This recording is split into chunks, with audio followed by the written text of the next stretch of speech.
Bonjour, je reçois aujourd'hui Didier Bion, il est chez lui en fait, qui vient d'écrire avec Christophe Ventura Désoccidentalisation, repenser l'ordre du monde, qui vient de paraître aux éditions Agona.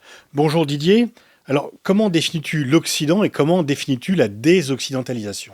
La première chose qu'on a effectivement essayé de définir, c'est l'Occident qui n'est pas un terme géographique en réalité. C'est un concept politique. Et donc l'Occident, ce qu'on appelle communément l'Occident, ce sont les puissances européennes, les États-Unis, le Canada, mais aussi de l'autre côté du globe, le Japon, la Corée du Sud, probablement Taïwan, même si là nous sommes dans un cas particulier, et puis l'Australie et la Nouvelle-Zélande.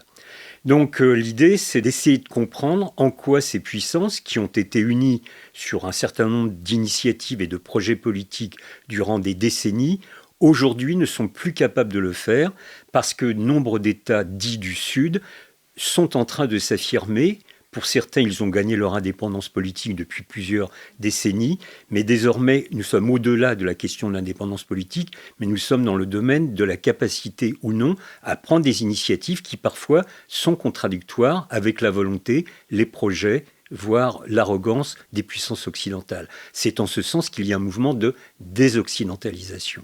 Au centre de votre réflexion, il y a la question des doubles standards. Oui, c'est tout à fait essentiel parce que outre le fait que désormais nombre de puissances n'acceptent plus les consignes ou les ordres des puissances occidentales, il y a quelque chose qui est assez nouveau, mais qui est essentiel, c'est la question des valeurs. C'est-à-dire que les Occidentaux ont depuis bien longtemps considéré que leurs valeurs étaient finalement des valeurs universelles. Ce n'est pas le cas. C'est-à-dire que des États du Sud considèrent que certaines valeurs promues par les puissances occidentales le sont quand elles correspondent aux intérêts des puissances occidentales.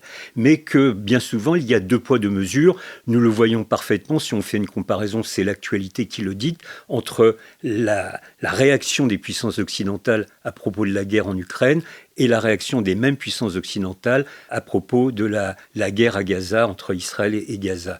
Donc, ces puissances du Sud, qui sont en train de s'affirmer sur la scène internationale, critiquent vertement le deux poids, deux mesures. Ils n'acceptent plus cela. Alors, sont-ils en état, en situation de mettre en place un nouveau système de valeurs? Nous n'en sommes pas là. Nous sommes dans un entre-deux. Et c'est là aussi un des aspects de la réflexion, c'est que la critique de la façon dont les puissances occidentales considèrent ces valeurs, c'est nécessaire probablement, mais la question c'est de mettre en place un nouveau système de valeurs qui sera soit complémentaire, soit concurrentiel. L'histoire ne le dit pas à ce jour.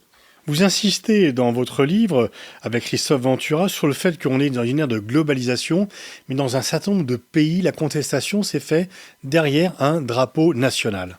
Oui, mais ça, c'est une dialectique qui n'est pas contradictoire. Nous sommes dans un monde globalisé, non seulement au niveau économique, du point de vue des échanges, du point de vue des moyens d'information, des médias, etc. Ça, c'est une certitude. Mais pour autant, est-ce que cela gomme la spécificité de ce qu'on appelle communément les États-nations? Nous ne le pensons pas. Nous pensons qu'au contraire, les États-nations sont souvent des facteurs de résistance à un ordre globalisé, mondialisé, qui justement est géré par les puissances occidentales ou prétendument géré par les puissances occidentales. Donc il est très important d'accepter cette dialectique entre la nécessaire internationalisation de l'ensemble des jeux de la planète. Le défi climatique en est un parmi beaucoup d'autres. Chacun comprend qu'on ne peut pas raisonner chacun au niveau des nations, mais pour autant, chaque nation a ses propositions, a ses spécificités, a sa propre histoire, et que si l'on gomme cela, alors ce n'est plus de la globalisation, c'est de l'uniformisation, et personne n'y tient en réalité. Mais dans de nombreux pays, il y a des mouvements protestataires contre la globalisation, mais qu'il y a une sorte d'alliance un peu curieuse entre des forces de droite et des forces de gauche. On peut le constater dans nombre de pays, bien que je ne sois pas certain que ce soit le cas le plus général. Il y a des pays où les mouvements qui sont issus des sociétés civiles ont un caractère qu'on appelle, nous, très progressiste, c'est-à-dire s'inscrivant dans une démarche d'émancipation des hommes, des peuples, des citoyens et citoyennes. Et puis, dans certains pays, on s'aperçoit que des mouvements profonds de la société civile ont un caractère que nous considérons, mais c'est une qualification politique, de réactionnaire. On voit dans un certain nombre de pays, comme les États-Unis avec Trump, comme le Brésil avec Bolsonaro, comme la Turquie avec Erdogan, qu'il y a des mouvements de régression. Et donc, c'est un des enjeux fondamentaux de l'avenir de la désoccidentalisation. Est-ce que oui ou non, nous serons collectivement capables de créer des modèles alternatifs parce que nous considérons que le modèle dominant aujourd'hui n'est pas satisfaisant pour l'avenir des citoyennes et des citoyens de la planète. Donc il faut construire des modèles alternatifs. Nous n'en sommes pas encore arrivés là. Et les mouvements sociaux, à propos desquels nous consacrons un chapitre, se cherchent en réalité. Le résultat de ces mouvements sociaux, outre les revendications parcellaires, mais en tant que dynamiques, ne sont pas donnés à l'avance. Et c'est bien un des enjeux du mouvement de désoccidentalisation. Mais du coup, est-ce que la notion du Sud ne doit pas être relativisée ? Est-ce qu'il y a un Sud global ? Nous ne le pensons pas. C'est un vrai débat. Je pense qu'il est utile et nécessaire de l'avoir. Pour notre part, nous n'utilisons jamais le terme de Sud global parce qu'on s'aperçoit bien que les États du Sud, conjoncturellement, sur certains dossiers, ont des positions clairement convergentes, mais que ce n'est pas le cas toujours.